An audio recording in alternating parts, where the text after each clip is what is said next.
The king made silver as common in Israel as stones, and he made cedar trees as abundant as the sycamores which are in the lowland. Also Solomon had horses imported from Egypt and Keveh. The king's merchants bought them in Keveh at the current price. Now a chariot that was imported from Egypt cost 600 shekels of silver, and a horse 150, and thus through their agents they exported them to all the kings of the Hittites and the kings of Syria. So not only did Solomon not listen to what it said in Deuteronomy and go get chariots and horses for himself, he became a dealer. He began importing them and selling them to the kingdoms to the north. Oh, bad idea. The second thing in Deuteronomy it says is, you shall not multiply wives. Well, take a look at verse 1 of chapter 11, right where you are. But King Solomon loved many foreign women, as well as the daughter of Pharaoh, the queen, women of the Moabites, Ammonites, Edomites, Sidonites, and Hittites, from the nations of whom the Lord had said to the children of Israel, you shall not intermarry with them, nor they with you. Surely they will turn away your hearts after their gods. Solomon clung to these in love. And he had 700 wives, princesses, and 300 concubines. And his wives turned away his heart. Precisely what Deuteronomy warned. They will turn your heart away towards other things. The third thing, you shall not multiply silver and gold for yourself. Well, we've already seen silver is worth nothing anymore because there's so much gold around. And yes, God had promised to pour out wealth upon Solomon. But I think that in Solomon's heart, after a time, he began to just want more and more and more. What would you do with 25 tons of gold a year? You'd run out of things to do with it.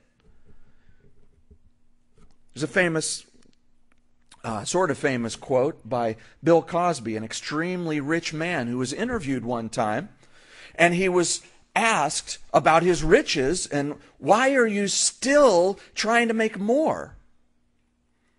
And he said something along the lines of, when is it enough? When is it enough? It's one of the dangers of riches. The scripture says, beware of the deceitfulness of riches. That deceitfulness is not only that with riches, well, I'll be safe. You know, if I just had more money, I wouldn't have to worry about having a job, wouldn't have to worry about this. I'd do great things for God if I was rich.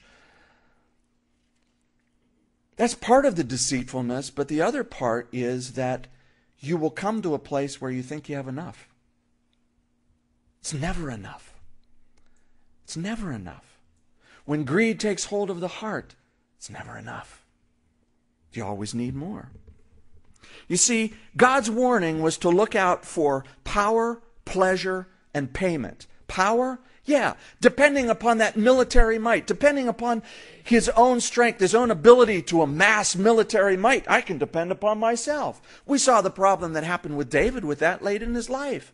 He wanted to count all of the armies, all of the potential armies, the draft age people in Israel. And God brought judgment upon him for that, and he repented. But here's Solomon amassing horses, amassing power, so that he can take care of himself, placing his dependence upon his own ability. Look out for power. Look out for pleasure. 700 wives, 300 concubines. Certainly, a lot of that was diplomatic, the marrying of some other king's daughter in order to have a compact of peace there. But they were his wife. 1,000 women at his disposal at any moment. Pleasure. And payment. Payment? Well, yeah. You know, we have to be careful. Not just about seeking money, but I think perhaps what happened to Solomon, I know this is a danger for all of us, is entitlement. We begin to think we're entitled. I deserve this. I deserve this. You know, I'm pastor of this church. I ought to have a spot right out front with a little sign on it that says, Pastor Kevin. Anybody else who parks this here will be towed. I deserve that, don't you think? Because after all, I'm pastor. No. That's putting the church upside down. Because as pastor, I'm called to be chief servant, meaning the lowest of the low. That's the structure that Jesus ordained. Payment. We can begin to entitle ourselves not just to money, but to things. I deserve this. I worked hard. I deserve this TV that has 10,000 channels, one of which a couple hours a day has something worthwhile on it.